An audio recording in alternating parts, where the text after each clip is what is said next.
Harvard Law School has 15 Supreme Court justices among its alumni. According to one Cambridge professor, getting tenure here is the academic equivalent to being named Pope. Now, one of the school's popes has announced he's leaving. I will view removing myself from the payroll as a sacrificial financial fast.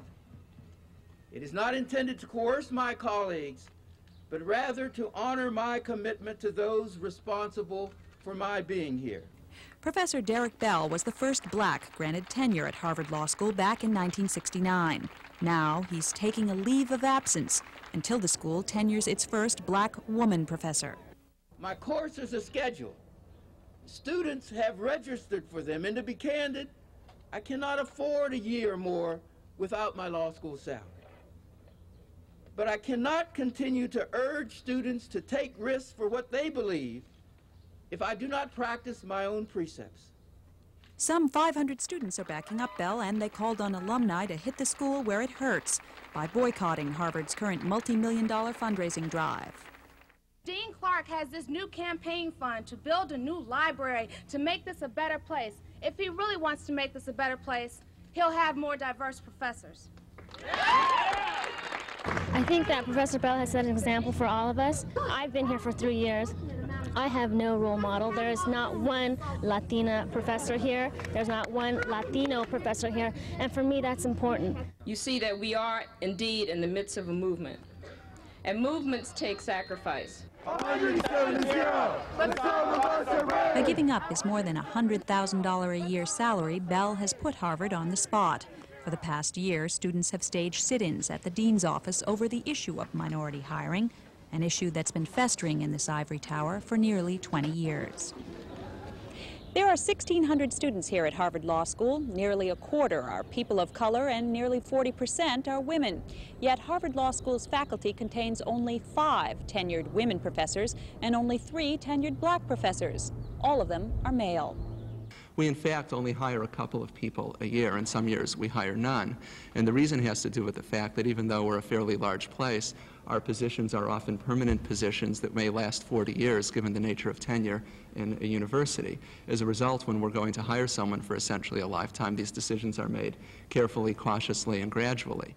Louis Kaplow is Associate Dean for Harvard Law School. At a press conference following Bell's announcement, he suggested that Harvard is unlikely to make major changes in its tenure track process. Is if in the last 8 or 10 years our hiring has been almost 50% and our offers have been fully 50% minorities and women, that shows very substantial effort. If one identifies any particular categories that we value very highly, there may be cases where we do not hire people even though we're searching hard.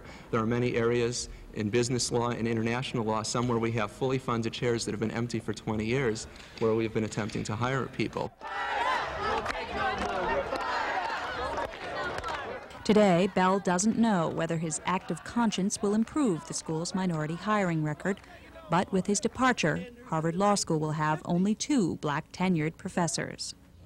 I must hope that student persistence will again prevail, both for those persons of color and other representatives of our student diversity who deserve to be here, and for one aging but still eager African American who very much wants to remain.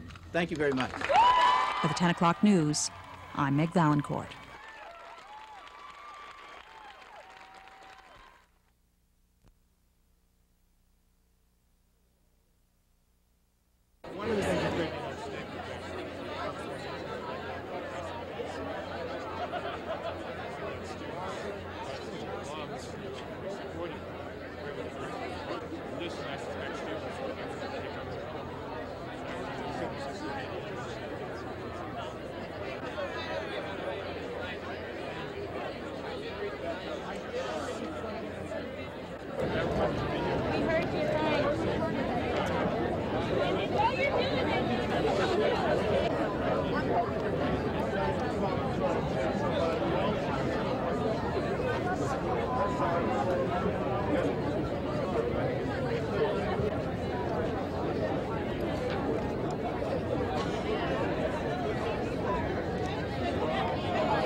is it to agree to?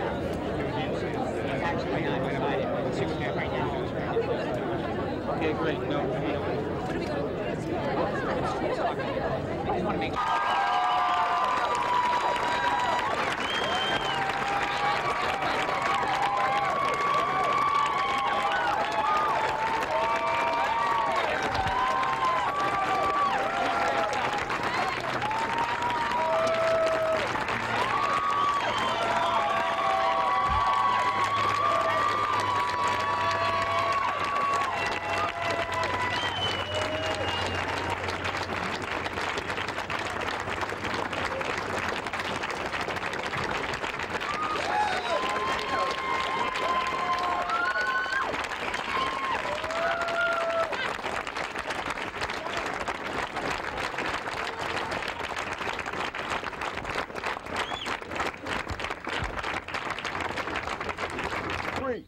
And I remember that the black law students had organized an orientation for the first-year students.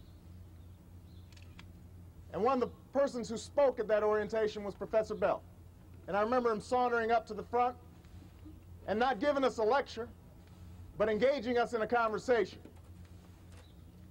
and speaking the truth and telling us that he has to learn at this place that I've carried with me ever since. Now, how did this one man do all this? How's he accomplished all this? He hasn't done it simply by his good looks and easy charm. Although he has both in ample measure. He hasn't done it simply because of the excellence of his scholarship. Although his scholarship has opened up new vistas and new horizons and changed the standards of what legal writing is about.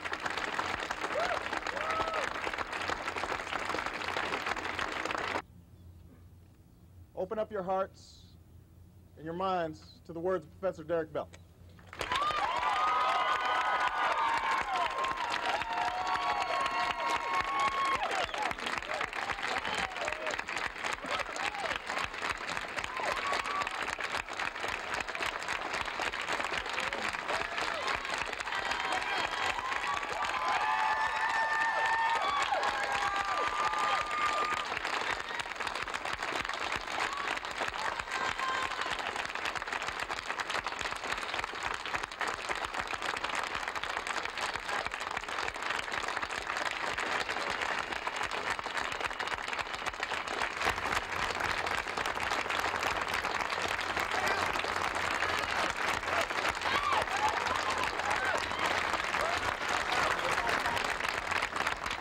I would also like to announce that there's going to be a meeting of all interested students, a coalition meeting tomorrow night at 8 p.m. at Pound 107.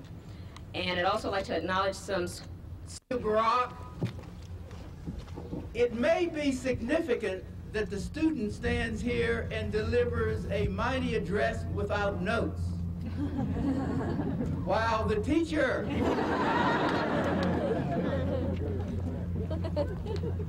there's only one correction. I appreciate your applause.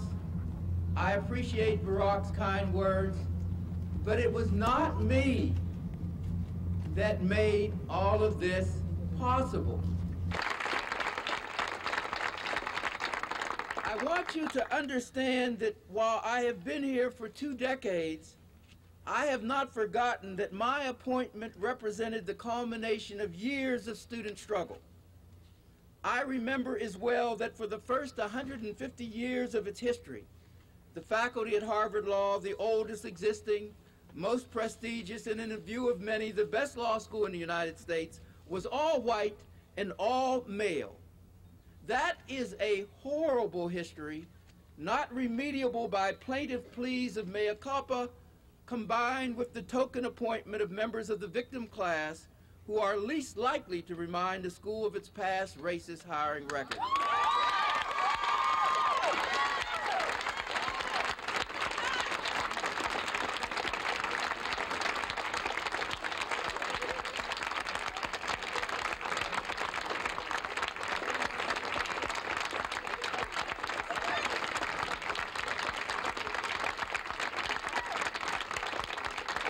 Unique political and cultural perspectives of those this society places in subordinate status based on their race, gender, sexual orientation, and physical handicap.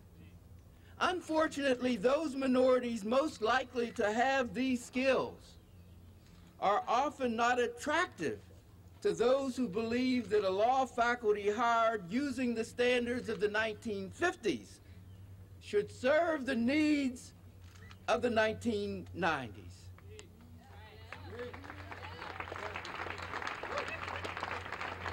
My family are 107 African American women at this law school.